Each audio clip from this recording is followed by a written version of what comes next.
आज रउआ सभे के बीच में एकादशी व्रत के और भगवान श्री कृष्ण के पूजा के फल के बारे में बतावे जा रहा। एगो राजा रहन जेकर नाम रहे अम्बरीश। बहुत ही धर्मात्मा राजा रहन, अपना प्रजा के बड़ा आदर सत्कार करत रहन, लेकिन 24 एकादशी व्रत जरूर करत। एक समय उनका विचार आयल कि 3 दिन उपवास रह के तब एकादशी व्रत करे के चाही। राजा अम्बरीश अपना पत्नी सहित 3 दिवस भूख के एकादशी व्रत, निर्जला एकादशी व्रत के।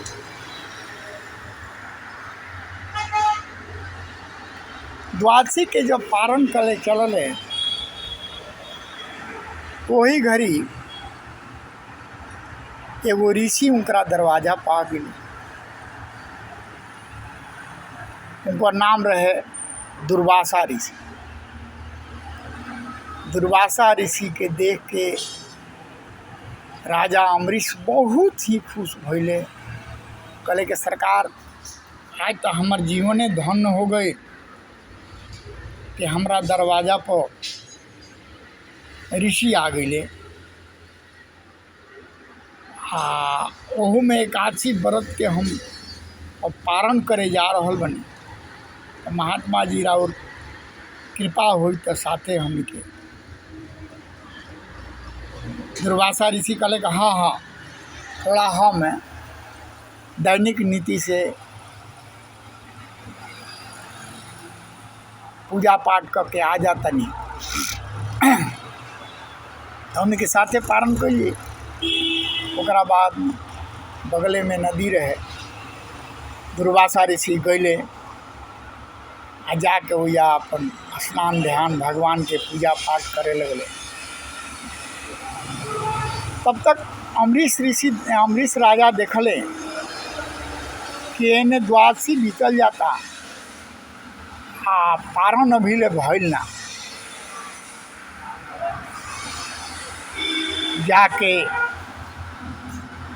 ब्राह्मण लोग से पूछले कि सरकार कोई का होई। ब्राह्मण लोग उनकरा के उपदेश दे कि जल पी लेला से पारण भी हो जाला आ ना भी हो के। तब राजा अम्बरीश जौन बने तुलसी जी के दल गंगा जल में डाल के पारण करके ऋषि के इंतजार करे लगले। थोड़े समय के बाद ऋषि आ गए। राजा अम्बरीश हाथ जोड़ के खड़ा बने, लेकिन ऋषि देखते उनका के पहचान गए कि तो हमरा के तिरस्कार कर दिले। तो कुछ सोचले विचरले ना, कमंडलू से जल लेके कृतिका नाम के अग्नि के पैदा कैले। राजा अम्बरीश के जलावे का। लेकिन भगवत कृपा ऐसा होला कि जे भगवान के शरण में रहेला ओकरा भय नाम के कोनो चीज ना। जैसे ही वो कृतिका नाम की अग्नि के भेजले, भगवान चक्र सुदर्शन के आदेश दिले रहन कि हमरा भक्त के कभी भी अनिष्ट ना हो। चक्र सुदर्शन वो अग्नि के तो समेटिए ले अपना में। ओकरा बाद में दुर्वासा के पीछे चलल बड़े। दुर्वासा चक्र सुदर्शन के देखते उनकर हालत एकदम खराब हो गई। भागे लगले। भागत भागत भागत ब्रह्मा जी के पास गईले। ब्रह्मा जी कहले कि भाई, नारायण के वेग से केहू ना बचा सके। ओजा से भाग के शंकर जी भिरी गईले। शंकर जी भी कहले कि भाई उनकरा बेग से हमनी के बचावे के सावन नहीं खे। तब ओजा से दुर्वासा जी नारायण के दरबार में गई बड़े। नारायण के दरबार में जाके साष्टांग गिरले, कहले कि सरकार हमरा के बचाएंगे। नारायण कहले कि का हो गई, सब कथा अपन बतैले। नारायण तो सब जानते रह। कहले कि देखी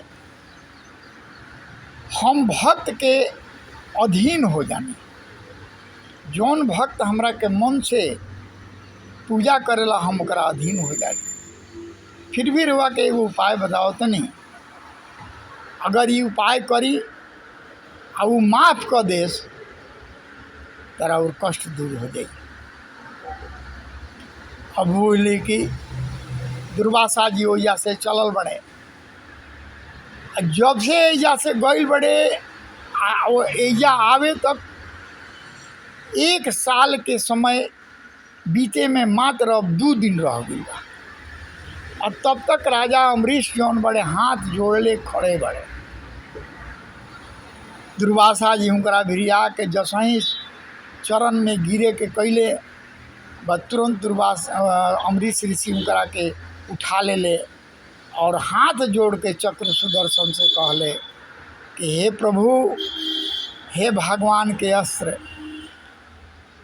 अगर हम इस जिंदगी में कोनो पुण्य काम कैले हुई तो दुर्वासा के पाप से मुक्त कर। तुरंत चक्र सुदर्शन जन बाड़े अपन तेज के समेट ले।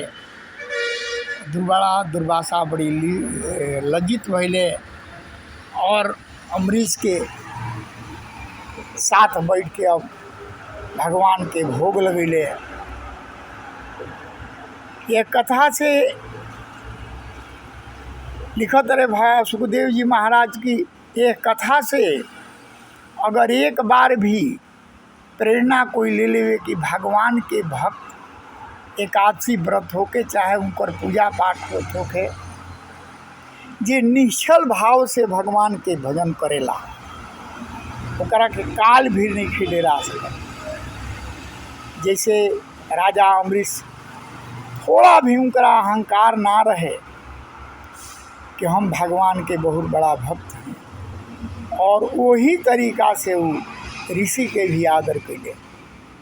ऐसे मनुष्य के चाही कि कोई भी तपस्या करे, पूजा करे, अहंकार के अपना भीरी से दूर कर देवे तो भगवान का के संपूर्ण रूप से रक्षा करेले। प्रेम से बोलिया आनंद कंद भगवान की।